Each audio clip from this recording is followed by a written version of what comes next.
Pan-Africanism, peace and Pan-Africanism. Peace and Pan-Africanism, peace and Pan-Africanism. Peace and Pan-Africanism, peace and Pan-Africanism. Peace and Pan-Africanism, peace and Pan-Africanism. This is your big brother, Dr. Umar Tunde, the King Kong of consciousness, the Prince of Pan-Africanism, and I'm visiting the grave of a great African ancestor here in Chicago. I'm visiting the grave of the woman whose the only name that comes before her in my book when it comes to great black women and who lived African queens of America would be Harriet Tubman and Sojourner Truth. And I'm standing at the grave of Queen Mother Ida B. Wells. I got some sage and some gin and some roses for Queen Mother Ida B. Wells, brothers and sisters. Do you know your history of Queen Mother Ida B. Wells? Do you know your history of Queen Mother Ida B. Wells? Do you know your history of Queen Mother Ida B. Wells, one of the baddest black women to ever walk the planet? Who knows the history of Queen Mother Ida B. Wells? That's right. I've been coming to Chicago for 13 years, and this is just my first time coming to the grave of Queen Mother Ida B. Wells. I should be ashamed of myself. May the great ancestor forgive me. I've been coming to Chicago for 13 years, and this is only my first time at the grave site of Queen Mother Ida B. Wells. If you don't know her story, I bet you go to YouTube. I bet you go to the library and pick up a book. That's right. I bet you go to a black bookstore and buy you a book. This is Queen Mother Ida B. Wells, black woman born in slavery, and went on to become one of the greatest African leaders in American history. Oh, yes. This black woman was second only to Frederick Douglass. I'm going to say it again. This black woman was second only to Frederick Douglass in terms of leadership. When they were lynching black people, when the Ku Klux Klan and others was lynching black people, who exposed the lynchers? Who investigated the lynching? Medgar Evers did it when they lynched Emmett Till. Medgar Evers did it when they lynched Emmett Till. Medgar Evers did it when they lynched Emmett Till. But guess what? Ida B. Wells was doing it before Medgar Evers was born. Ida B. Wells was doing it before Medgar Evers was born. Ida B. Wells published books on the lynchers, and she exposed the names of the lynchers. Y'all didn't hear me. Y'all didn't hear me. I said this little black woman born in Holly Springs, Mississippi. Where my Mississippi Africans at? I said this little black woman born in Holly Springs, Mississippi. Where my Mississippi Africans at? I said this little black woman born in Holly Springs, Mississippi. Where my Mississippi Africans at? She comes to Memphis, Tennessee. Her mother and father born into slavery. She comes to Memphis, Tennessee. Her mother and father die from disease. She takes her brothers and sisters in. She refused to let her brothers and sisters be put into the orphanage. She becomes one of the first black teachers in Memphis public schools. Y'all didn't hear me.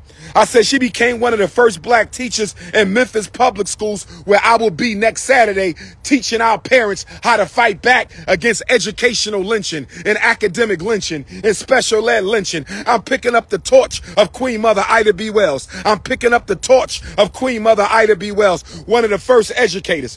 But she lost her job. Why did she lose her job? Because Queen Mother Ida B. Wells used to edit a newspaper called Free Speech, where she exposed white supremacy, free speech, where she exposed the lynchings, free speech, where she talked about inequality and injustice against black people. So she got fired from her job as a Memphis public school teacher. She got fired from her job as a Memphis public school teacher. She got fired from her job as a Memphis public school teacher, but she didn't stop. And then the white folks came and burned down the offices of the free speech. I said the white folks came and burned down the office of the free speech in Memphis, Tennessee. Ida B. Wells sued to desegregate the trains of Memphis. She was once pulled off the train, and she sued and won in court before Rosa Parks. Before Rosa Parks, she sued. Rest in peace to Queen Mother Rosa Parks, by the way. But she sued before Rosa Parks and won in court, anti-discrimination. But the train company took her to the Supreme Court and they reversed the charges. Queen Mother Ida B. Wells, while she was out of town, she got word that they burned down her office while she was in New York with the father of black journalism, T. Thomas Fortune, who would go on to edit Marcus Garvey's Negro World. I said T. Thomas Fortune, who would go on to edit Marcus Garvey's, the most honorable Marcus Garvey's Negro World newspaper. He told Ida B. Wells, you can't go back to Memphis, Ida. T. Thomas Fortune said, you can't go back to Memphis. They just burned your newspaper office down. The office of the free speech has been burned down, Queen Mother Ida. So she never went back to Memphis for about 30 years, brothers and sisters. She never went back to Memphis for like 30 years. She ended up in Chicago, and she married this brother, Elder Ferdinand. Let's give him his kudos. He started the Chicago Defender newspaper. Okay, I believe that's what he did. They married together. He sold the paper to his wife, Queen Mother Ida B. Wells. She was there at the founding of the NAACP. She is one of the founders of the NAACP. Where are my NAACP Africans at? Where are my NAACP Africans? She was there at the founding of the NAACP. This is one of the founders of the NAACP. But guess what? W.E.B. Du Bois, he hated on Ida B. Wells. Rest in peace to W.E.B. Du Bois. But he hated on Queen Mother Ida B. Wells. W.E.B. Du Bois thought she was too outspoken, too radical, and too militant as a black woman. So a lot of the black men at that time, they used to hate on Ida B. Wells. But this black woman was one of the founders. What is it? The National Council of Negro Women, or the National Association of Black Women, or something to that effect. She helped start that as well. But this sister was the female equivalent of Frederick Douglass. This sister was the female equivalent of Frederick Douglass. She risked her life like Harriet Tubman. She risked her life like Harriet Tubman. Harriet Tubman risked her life to take our ancestors out of slavery. Queen Mother Ida B. Wells risked her life to expose the lynching by herself, being hunted just like Harriet Tubman by white folks. They wanted to kill her. They wanted to behead her. They had a bounty on her head. And Ida B. Wells said, I will not stop. I will expose the lynchings. I will expose the lynchers, and I will force this country to do something about the lynching. America was born in 1776. America is about 250 years old.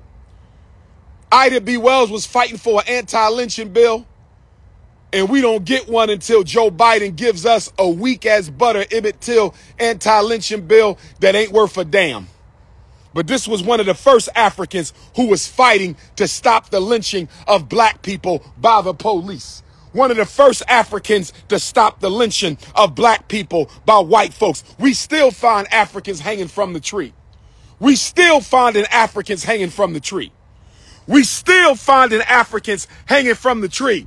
If you a black mother and you got a black girl you raising and she don't know Ida B. Wells, you not on your job. If you a black mother raising a black daughter and she don't know who Ida B. Wells is, she ain't on her job. Download and read Ida B. Wells' books. You can get some of them for free. Just put Ida B. Wells' books, PDF, and download the Red Record of Lynchings. Download her investigations into the lynchings of black folk. This is during Reconstruction. This is during right after Reconstruction. We talk about the 1890s, brothers and sisters.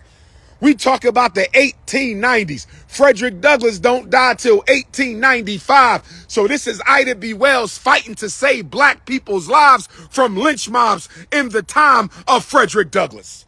In the time of Frederick Douglass. She worked with Frederick Douglass. She knew the most honorable Marcus Messiah Garvey. You better do your homework on this sister right here. You better do your homework on this sister right here. I'm not going to keep y'all too long. I got to get to the airport. Melanin drip. Melanin drip. I'm not going to keep y'all too long. I got to get to the airport. Melanin drip. I'm out here with the ancestors in Chicago at the Oakwood Cemetery. I'm out here with the ancestors of Chicago at the Oakwood Cemetery, paying respect to Queen Mother Ida B. Wells. I pray that the Almighty forgives me, that the Almighty one and only true ruler of the universe forgives me for just now visiting the grave of Queen Mother Ida B. Wells. I've been coming to Chicago for 13 years, and I've just now come to the grave. Some of y'all ninjas live in Chicago, and you ain't never paid your respects. Some of y'all live in Chicago, and y'all ain't never paid your respects. So y'all make sure y'all stop at the graves of the ancestors. Why do I come to the graves of the ancestors? Because the ancestors are our angels. I said the ancestors are our angels. If we don't call on them, they won't call on us. If we don't pay respect to them, they won't pay respect to us. If we don't appease them and honor them and show love for them, they won't appease us and honor us and show love to us. My ancestors are my angels. Ida B. Wells ain't dead. She's just as alive as you and me, because spirit don't die.